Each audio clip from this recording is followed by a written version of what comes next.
morning, everybody. Happy Monday, and welcome on into your FreightWaves Now Community Spotlight. I'm Kaylee and here with Grace Sharkey. Grace, how are we doing on this Monday? It's post the first weekend of the Olympics. Beyonce was there for the opening ceremony. I've never felt more American than I did seeing her there. And you know what? It was a good weekend. It was, and I don't know if anyone caught it, but apparently Australia's news team went off about how annoying we are with our USA chants and how we show up to, but that's our team, that's our squad. So, you know what, Australia, you might have more medals right now, but we have plenty of more days to catch up and you'll hear the chants even more. So I'm with you. I've never felt more patriotic than I have at all this past year than this past weekend alone. Don't hate from the outside when you can't even get in, right? Yeah, exactly.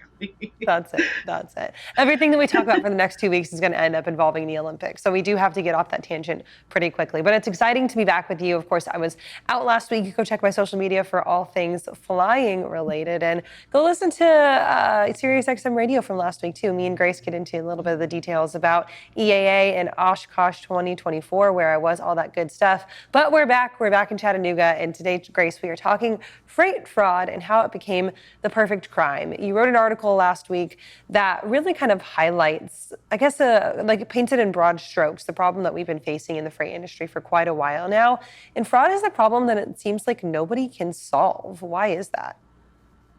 Well, it's definitely a multi-layered issue, right? Like the point I really wanted to try to make with this is one, this isn't something that's new, but I think with the way that we're moving with technology, which, I'm a freight tech girl, I'm not saying no at all to technology, not one bit, but just understanding the fact that we've created almost more of a cyber experience that is allowing a lot of this retail crime to grow and to get more strategic and to become even harder to mitigate.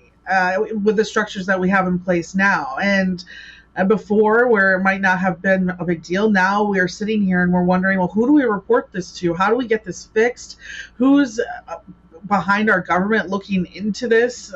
We talked about in the article, right, how the jurisdiction of these crimes has moved around. And honestly, I think there's probably, I'm not going to say I think. I know there's more people within the freight industry alone that are watching over this problem and trying to solve this problem with local authorities than there is even in our own federal government to begin with. So I really wanted to kind of show people not just the history behind this type of crime, but the fact that we really don't have the perfect solution yet to solve this. And it's going to take a real teamwork approach to start getting some of this mitigated and start to just keep our supply chain safer in multiple areas, right? It's not just in stores. It's not that the theft that's happening in the store, but we're seeing it across warehouses. We're seeing it on load boards.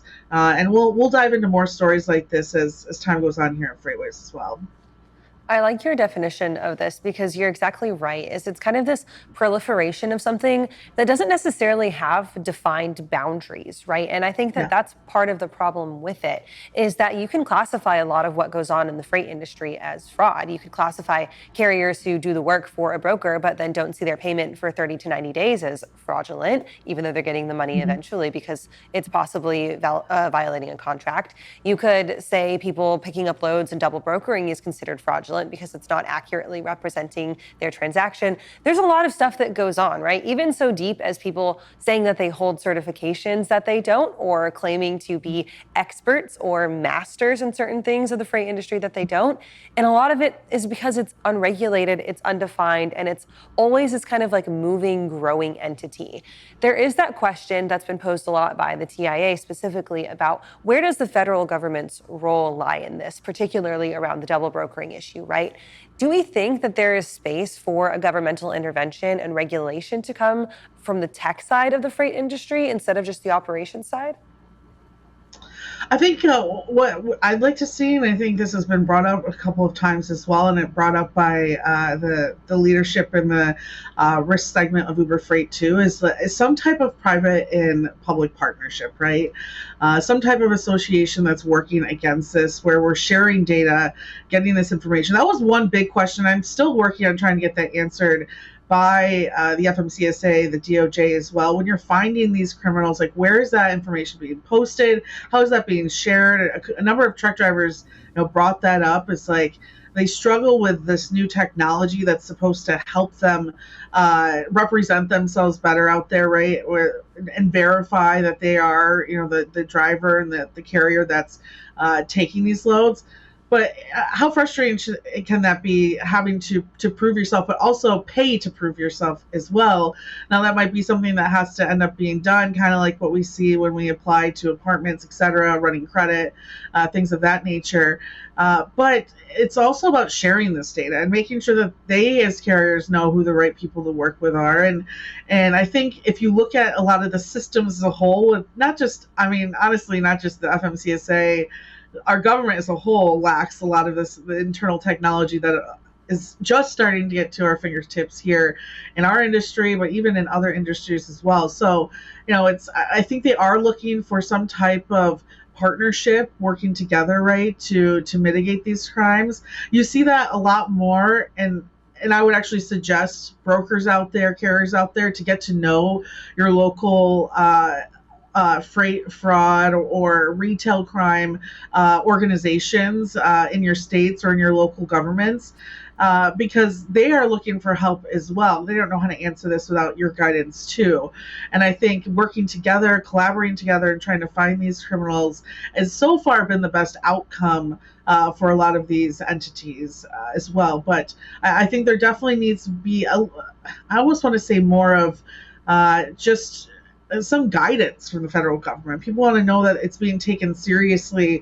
And it sounds like from the last couple of events that I went to, and speaking with people in the industry, that it is starting to gain traction on a federal level. But we are going into election season. How that changes with administrations, with representations, and the House and Senate could easily switch as well. So debates coming up soon. I'd love to see this come up as a debate question. So maybe for everyone out there, reach out to your local leadership and see if we can push that on the agenda too. So I want to wrap this up with two pieces to that last aspect that you brought up.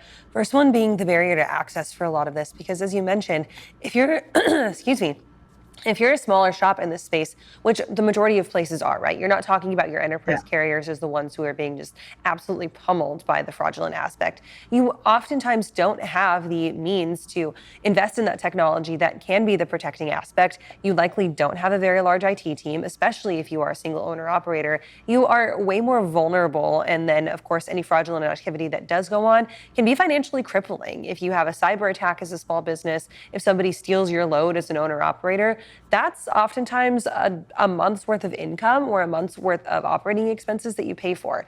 So with that, could we potentially see programs that maybe spring up in order to help the smaller guys fight the fraud?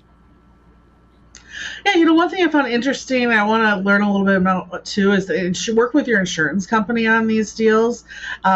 Make sure that you have different rules, regulations within your own business set in place. And I talked to carriers who said there are insurance companies that are starting to cover some of these situations, but it's more of a deeper discussion that you need to have with them to be able to price that out and set stringence on that.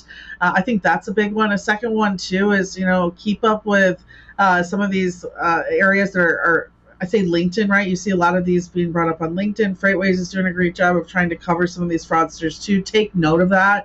Make sure that your systems are updated. If you see anything about a fraudulent MC, make those calls, see who's behind those entities, do your due diligence.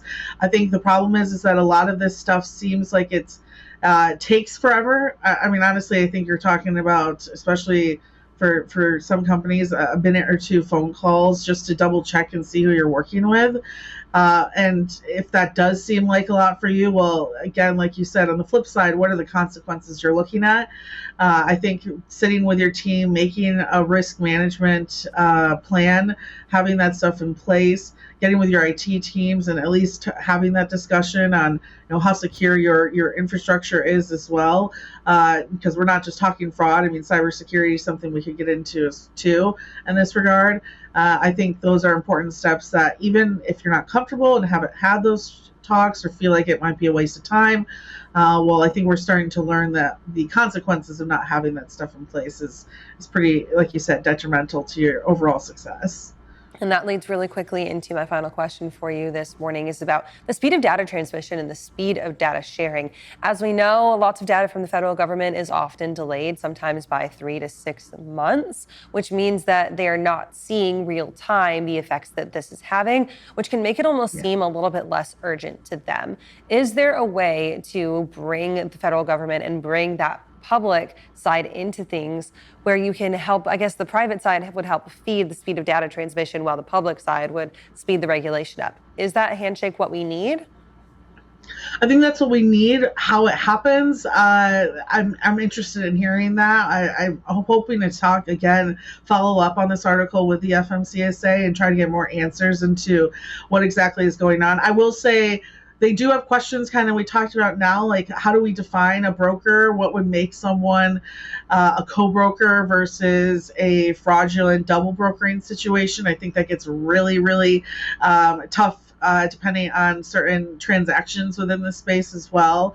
What guidelines are in place for that and who's in charge of what when those situations happen. So I think they do have a lot more questions they're looking for to be answered. And I think that they should be probably working more closely with groups like OIDA and again, some of these bigger companies that are starting to share a lot of this data on how to get that question figured out. But I'd say it seems like speed limiters is starting to die off a little bit in concern. So hopefully we start to see this hit more near the top of their agenda, seeing how detrimental it is not only to the players in our industry, right, all these carriers and brokers, but at the end of the day, as an end consumer, I would be concerned on how much more I'm paying for my goods with these companies having to deal with such high losses and shrink at the end of the day. And so not like federal regulators are just a little busy or anything. They got a couple things on Yes, the list, right? as always, right? As always, exactly. Bureaucracy, who doesn't love it? Yeah. Wow. And it's not like it's an election year or anything and there's, some crazy tensions there. I don't know. All right, For Grace, sure. well, thanks for joining us this morning for the Stock Out update. You'll be back for the Stock Out in just about 15 minutes. Give us a short preview. Well, check out last week's episode if you want to hear more on the freight fraud story. Me and Mary O'Connell get into that. Today, we've got a lot of earnings to go over and what that means for consumers out there and CPG companies alike.